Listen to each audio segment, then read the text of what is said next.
வணக்கம். இது உங்கள் ஊடகம், தமிழர்களுக்கான ஊடகம் ஜீவா டுடே.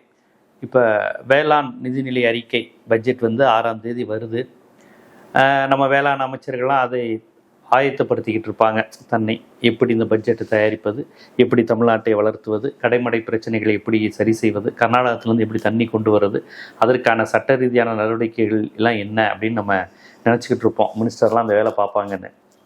ஆனால் நீர்வளத்துறை அமைச்சர் புசியானது அந்த கேள்வியை கேட்டப்ப அப்படி சிரிச்சுக்கிட்டே போனார். செய்தியாளர்கள் என்ன உங்கள்கிட்ட ஜோக் சொல்லி விளாண்டுக்கிட்டு இருக்காங்களா நீங்கள் சிரிக்கிறதுக்கு? தமிழ்நாட்டினுடைய வாழ்வாதார, நீராதார, டெல்டாவினுடைய உயிராதார பிரச்சனையை பற்றி கேள்வி கேட்கும்போது அந்த துறை சார்ந்த அமைச்சர் சிரிக்கிறார், சிரிச்சிட்டே போறார். அது குறித்து ஏன்னு கேட்டால் ராஜ்மோகன் அவருக்கு தெரியாத விஷயமே இல்லை. அவர் புசியானந்த் சார் நீர்வளத்துறையில் மிக பிரம்மாண்டமானவர். அவர் நீரியலில் மிகப்பெரிய நிபுணர். நீரியல், ஓசோனாலஜி, ஜியோகிராஃபி, இந்த மாதிரி நிறைய டெக்னாலஜிக்கலாக நிறைய விஷயம் தெரிஞ்சவர். அது குறித்து நிறைய புத்தகங்களை தேடி தேடி படிக்கக்கூடியவர். அவருக்கு அதை விட அவசரமாக அப்போ எங்கேயோ ஒரு வேலைக்கு போக வேண்டியிருந்தது. அவசரமாக அந்த வேலைக்கு போகனால வேக வேகமாக ஓடி உங்களுக்கு பதில் சொல்லாமல் சிரிச்சுக்கிட்டே போயிட்டாருன்னு அவர் கொடுத்த விளக்கம். நம்ம யாரும் பண்ணோம், நம்ம எதுவும் இன்டர்பிரேஷன் கிடையாது, அவரே கொடுத்த விளக்கம். இப்போ என்னன்னா, வேளாண் அமைச்சர் இப்போ கர்நாடகா பிரச்சனை ஓடிக்கிட்டு இருக்கு. ஒரு புசியானது அது குறித்து கேள்வி கேட்டால் அந்த அமைச்சர் ஓடுறார். சரி, இன்னொருத்தர் வேளாண் துறை விவசாய அக்ரிகல்ச்சர் மினிஸ்டர் இப்படி பதில் சொல்லிடுவாருன்னு அவர்கிட்ட போய் கேட்டால் அவர் திருப்பதிக்கு போயிருக்காராம். திருப்பதிக்கு போகிறது அவருடைய தனிப்பட்ட விஷயம். ஆனால் ஒரு அமைச்சராக இருந்துட்டு திருப்பதிக்கு போகும்போது எப்படி போயிருக்காருன்னா, அமைச்சராக போயிருக்கிறார். அமைச்சராக இன்னொரு மாநிலத்தில் போயிருக்காரு. இன்னொரு மாநிலத்துக்கு போய் திருப்பதி கோவிலில் வச்சு வேளாண் பட்ஜெட்டை வச்சு ஆவணப்படுத்தியிருக்காரு. அந்த வேளாண் பட்ஜெட்டுக்கான ஆவணம்ங்கிறது, டாக்குமெண்ட்ரிங்கிறது 6ஆம் தேதி தமிழ்நாட்டில் உள்ள நிதிநிலை அறிக்கை அந்த பட்ஜெட்டோட சேர்ந்து படிக்கக்கூடியது. அந்த வேளாண் நிதிநிலை அறிக்கையை பக்கத்து மாநிலமான ஆந்திராவில் இருக்கக்கூடிய திருப்பதி கோவிலுக்கு போய் வைக்கிறதுங்கிறது மரபை மீறிய செயல். ஏங்க, இது பட்ஜெட் தயாரிப்பதற்குன்னு ஒரு பட்ஜெட் போட்டு அதுக்கான செலவு வரும். நீங்க ஆந்திரா கொண்டு போய் திருப்பதி கோவிலில் போய் நீங்க போய் வச்சுட்டு வர்றதுக்கு யாருடைய செலவு? முதல்ல இன்னொரு மாநிலத்துல நம்ம மாநிலத்தோட பட்ஜெட்டே வாசிக்கல. சட்டமன்றத்தில் நம்முடைய வேளாண் நிதிநிலை அறிக்கையே வாசிக்கப்படாத போது அதற்கு முன்னமே ஒரு வாரத்துக்கு முன்னாடி போய் இன்னொரு மாநிலமான திருப்பதி கோவில்ல போய் அதை வச்சுட்டு வந்தீங்கன்னா அதோட அர்த்தம் என்ன?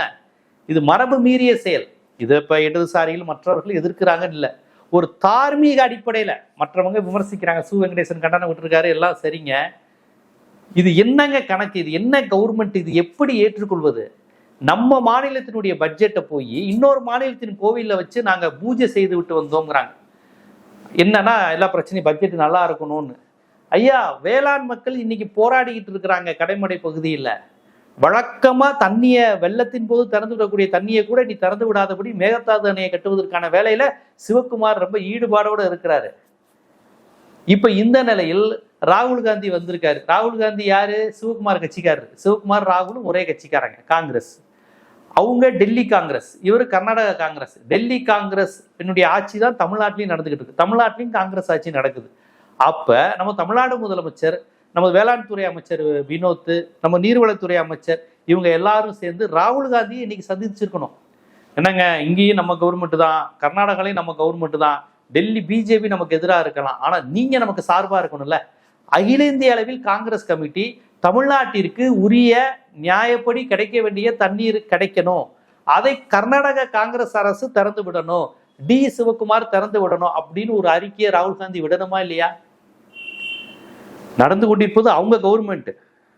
அவங்க கவர்மெண்டா கூட இல்லாம இருக்கட்டுங்க, நியாயம்னு ஒண்ணு இருக்கா இல்லையா? தமிழ்நாடு காங்கிரஸ்காரங்க ஆட்சியில் பங்கு அதிகாரத்தில் பங்குங்கிறாங்க. ஆட்சியில் பங்கு அதிகாரத்தில் பங்குனா நீங்க அதிகாரத்தில் பங்கு வந்ததுனால எங்களுக்கு ஏதாவது நல்லது நடக்கணும்ல. இப்ப நீ கேட்கலாம், திமுக இருந்துச்சுங்க, திராவிட கட்சிகள், அதனால எங்களால கர்நாடகாவோட பேரம் பேச முடியல. இப்ப காங்கிரஸ் கட்சியே எங்க ஆட்சிக்கு வந்துருச்சு. அப்ப காங்கிரஸ் இப்ப காமராஜர், நிஜலிங்கப்பா அப்படி இருந்தாங்கல்ல ஒரே கட்சிக்காரங்கன்னு. இப்ப காங்கிரஸ் ஆட்சி தான் தமிழ்நாட்டில் நடக்குது, கர்நாடகாலையும் காங்கிரஸ் ஆட்சி நடக்குது. அப்ப காங்கிரஸ் டு காங்கிரஸ் பேச்சுவார்த்தை நடத்தி தனி தரணும்ல. திமுகவுக்காக காங்கிரஸ் இறங்கி வராது, அதிமுகவுக்காக காங்கிரஸ் இறங்கி வராது. காங்கிரஸ் தானே லாபி பண்ணி வாங்கி தரலாம்ல. என்னங்க அதிகாரத்தில் பங்கு? இப்ப நீங்க அமைச்சரானதுனால தமிழ்நாட்டுக்கு என்ன லாபம்? ஒரு காங்கிரஸ் கட்சி அமைச்சராயிருக்கு, ஒரு மாநில கட்சி இல்ல, ஒரு தேசிய கட்சியே அமைச்சராயிருக்கு. அப்படி அமைச்சரானா இந்த மாதிரி நேரத்துல உங்க தேசிய கட்சியினுடைய பவரை பயன்படுத்தி தண்ணி வர வைக்கணும்ல. அதை பத்தியே பேசாம இப்படி இருக்கிறீங்க. சட்ட ரீதியான போராட்டம் நடத்துவதோ, சிவகுமாரை கண்டித்து அறிக்கை விடுவதோ எதுவும் கிடையாது. சரி, நீங்க தான் அப்படின்னா ஏதோ ராகுல் காந்தி அவர் தமிழ்நாட்டு சென்னைக்கே வராரு இந்த மாதிரி நேரத்துல. சென்னைக்கு வந்து நாங்க காவிரியில தண்ணி விடணும்னு சொல்லணுமா இல்லையா? எதுவும் சொல்லாம இப்படி போறாரு அவரு. நம்ம முதலமைச்சர் விஜயும் அவரை சந்திச்சு இந்த கோரிக்கை வைப்பார்னு பார்த்தா அவரும் சந்திச்சு பேசி இந்த கோரிக்கையை வைக்கிற மாதிரி தெரியல. சரி, வேளாண் துறை அமைச்சர் சந்திச்சு ராகுல் காந்திட்ட வைப்பாரானா அவரும் வைக்கல. நீர்வளத்துறை அமைச்சர் வைப்பாரானா அவரும் வைக்கல. இது குறித்து கேட்டா புசியானந்த் அப்படி சிரிச்சுக்கிட்டே போறாரு. எனக்கு ஒன்றும் புரியல, இது என்னது? இது இப்போ ஒரு தேசிய கட்சி அதிகாரத்தில் பங்கு வாங்கிருச்சு. நீங்க கேட்டீங்கல்ல, திமுக அதிகாரத்தில் பங்கு தரல, அதிமுக அதிகாரத்தில் பங்கு தரல, இவங்க எப்பவுமே இப்படித்தான் எங்க உழைப்பை உறிஞ்சிட்டாங்கன்னு. சரிங்கயா, இப்ப நீங்க அதிகாரத்தில் பங்கு வாங்கிட்டீங்க. திமுக அதிமுகவோட தமிழர்களுக்கு பலனுள்ளதா இருக்கணும்ல? அது எந்த விதத்திலையும் பலனுள்ளதா இல்லையே. நம்ம முதலமைச்சரை கேவலமால பேசுறாரு சிவகுமார். அதுக்கு இப்ப வரையும் கண்டனம் தெரிவிக்கல. நான் தொடர்ச்சியா கண்டனம் தெரிவிக்கிறேன். தமிழக முதலமைச்சர் மாண்புமிகு ஜோசப் விஜய் அவர்களை ஏளனமாக பேசிய சிவகுமாரை நான் ஒருத்தன் தான் கண்டிக்கிறேன். காங்கிரஸ்காரங்க கண்டிக்க மாட்டேங்கிறாங்க, தாவேக்காரங்க கண்டிக்க மாட்டேங்கிறாங்க, விஜய் கண்டிக்க மாட்டேங்கிறாரு. என்ன வேணாலும் பேசிட்டு போங்கிறாரு. அப்ப எப்படி தமிழக விவசாயிகள் நிம்மதியா தூங்க முடியும்? ஜூன் மாசம் வரக்கூடிய தண்ணீரும் திறந்துவில்ல. இப்ப என்னதான் பண்ணுவாங்க விவசாயிகள்?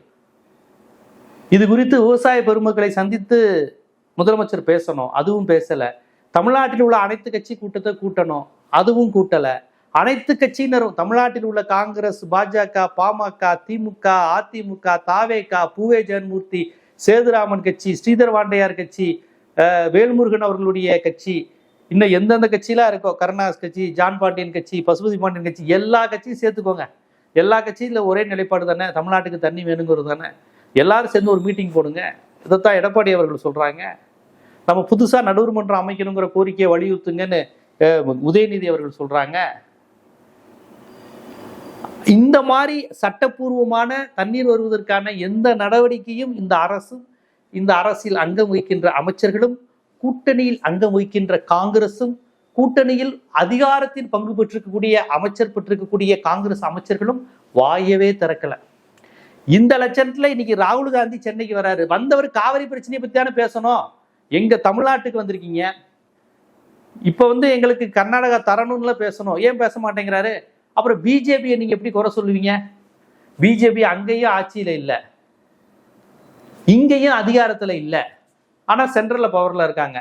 அவங்க அரசியல் கணக்குப்படி தமிழ்நாட்டுக்கு ஃபேவர் செய்யணுங்கிற எந்த ஒரு நிலையும் இல்லையே. ஆனா காங்கிரஸ் இங்க அதிகாரத்தில் பங்கு வகித்துட்டு தண்ணி தர வக்கு இல்லைன்னா காங்கிரஸை இந்த தமிழ்நாடு விவசாயிகள் கடுமையா சாடி விமர்சனம் பண்ணுவாங்களா இல்லையா? பாஜக இங்க அதிகாரத்தில் இல்லை, திமுக அதிகாரத்தில் இல்லை, அதிகாரத்தில் இருக்கிற கட்சி காங்கிரஸ். அப்போ உங்க கட்சி கர்நாடகத்தில் ஆளும் போது நீங்க தானே பேசணும். ராகுல் காந்தி இங்க வந்து ஒரு பேசணும்ல, நான் சிவகுமார்ட்ட இது குறித்து பேசுறேன்னா சொல்லணும்ல. சிவகுமார்ட்ட சொல்லுங்க பாப்போம் ராகுல் காந்தியை ஒரு வார்த்தை, தமிழ்நாட்டுக்கு காவிரியில தண்ணி தரணும்னு. தரமாட்டார் ராகுல் காந்தி, அப்படியே பொறுமையா அப்படி போயிடுவாங்க. அப்ப நியாயத்தின் பக்கம் நிற்கக்கூடிய நாம், அறத்தின் பக்கம் நிற்கக்கூடிய நாம், சர்வதேச நதிநீர் சட்டங்களின்படி நடக்கின்ற நாம், காவிரி நடுவர் மன்றம், காவிரி நதிநீர் ஒழுங்காற்று ஆணையம் போன்ற இந்த தீர்ப்பாயங்களினுடைய தீர்ப்புகளை நம்பி இருக்கக்கூடிய நாம், இந்த அரசுகள் நம்மை வழக்கம் போல் ஏமாத்துது. கேட்டா திருப்பதியில போய் வச்சு கும்பிட்டாங்களாம். ஐயா எங்களுக்கு தண்ணி வேணும்னு கேட்டா திருப்பதி கொண்டு பட்ஜெட்டை கொண்டு போலாமா? யாராவது தமிழ்நாட்டு நம்ம ஸ்டேட்டுடைய ஆவணத்தை டாக்குமெண்ட்டை போய் ஆந்திராவுக்கு போய் வைக்கிறீங்களே, இது எந்த விதத்துல நியாயம்? ஆந்திராக்காரங்க பட்ஜெட்டை கொண்டு போய் நம்ம மதுரை மீனாட்சி அம்மன் கோயிலையோ, மதுரை பழனி, நம்ம பழனி முருகன் கோவில, தண்டாபாயினி கோயிலையோ வைப்பாங்களா? வருவாங்க. ஆந்திராக்காரங்க பழனிக்கு வருவாங்க, மீனாட்சி அம்மன் கோயிலுக்கு வருவாங்க. அவங்க அரசு இது. ஆந்திரா அரசு விவசாயிகள், அது பட்ஜெட், ஆந்திர கவர்மெண்ட்டுடைய பட்ஜெட்டை கொண்டு வந்து நம்ம இது வைப்பாங்களா? முதல் அது ஏற்புடையதா, அறிவுடைமையா? அது நம்ம மாநிலத்தின் இறையாண்மையை அடகு வைக்கிற மாதிரி இல்லை. அது எப்படிங்க பட்ஜெட் ஆவணம், அந்த ஆவணத்தை எப்படிங்க இன்னொரு ஸ்டேட்டுக்கு கொண்டு போகலாம்? இன்னொரு ஸ்டேட்டுக்கு கோவில போய் பூஜை செஞ்சுட்டு வரலாம்? அந்த வேளாண் அமைச்சர் இதுவரையும் காவிரிக்காக ஏதாவது பேசியிருக்காரா? டி சிவகுமாரை கண்டிச்சு ஏதாவது பேசியிருக்காரா? கர்நாடக அரசு எங்களை வஞ்சிக்குதுங்கிற வார்த்தையா பயன்படுத்தியிருக்காரா? எங்கள் அமைச்சரவையில் இருக்கக்கூடிய காங்கிரஸ் எங்களுக்கு தண்ணீர் பெற்று தரும் சொல்லியிருக்காரா? இதெல்லாம் செய்தியாளர்கள் கேட்டா சிரிக்கிறதும், என்ன செய்தியாளர்களை பார்த்தா அவங்களுக்கு கோமாளிகள் மாதிரி இருக்கா? அவன் காமெடியா பண்ணாங்க சார், காவிரியிலிருந்து தண்ணி வருமானு கேட்டா சிரிக்கிறாங்க.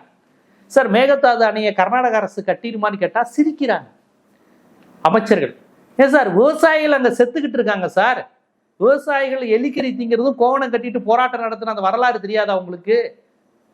நீங்க வந்து ஆட்சி பொறுப்பேற்ற உடன் இந்த பிரச்சனை வந்திருக்கு, இதை தீர்க்கணுங்கிற எண்ணம் இல்லாம ஒரு ஏளனமா செய்தியாளர்களை பார்த்து இப்படி சிரிச்சுட்டு இப்படி ஓடுறீங்க. அதுக்கு காரணம் கேட்டா ராஜ்மோகன் சொல்றாரு, அவருக்கு அவசரமா ஓடுறாரு, அவசரமா ஒரு வேலை இருக்கு, இதை விட அவசரமா ஒரு வேலை இருக்கிறதுனாலதான் போறாரு, இல்லைன்னா அவர் நீர்த்துறை சார்ந்து, நீரியல் சார்ந்து, வாட்டர் ரிசோர்ஸ் சார்ந்து ஒரு ரிச் நாலேஜ் உடையவர் புசியானதுன்னு அவர் சொல்றாரு.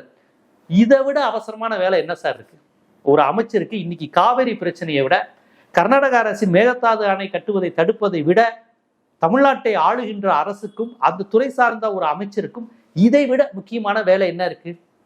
சிரிச்சுக்கிட்டே ஓடுறாரு. என்ன அவசரமான வேலைன்னு ராஜ்மோகன் சொல்லல. இவர் என்னன்னு கேட்டா திருப்பதிக்கு ஓடி போயிட்டாரு. திருப்பதிக்கு ஓடி போய் கும்பிட்டு வந்துட்டு இருக்காரு. இது மரபை மீறிய செயல், தமிழ்நாட்டு இறையாண்மையை அவமானப்படுத்துகின்ற செயல்.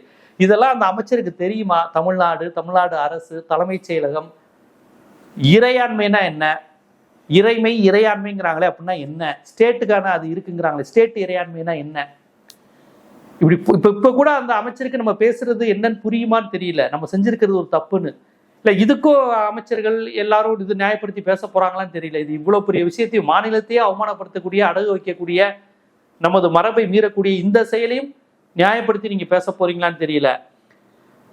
நமக்கு வந்து மூச்சு வாங்குது, என்ன பண்ணனே தெரியல. இப்படியே கவர்மெண்ட் போனா நம்ம காவிரி உரிமை, முல்லை பெரியார் உரிமை, வாழ்வாதார உரிமை, நீராதார உரிமை, கனிம வளங்களை ஃபுல்லா நாகர்கோயிலில் வந்து கேரளாக்காரன் கொட்டிக்கிட்டு இருக்கிறான், செங்கோட்டையில ஏற்கனவே இறைச்சி கழிவுகளை கொட்டிக்கிட்டு இருக்கிறான்.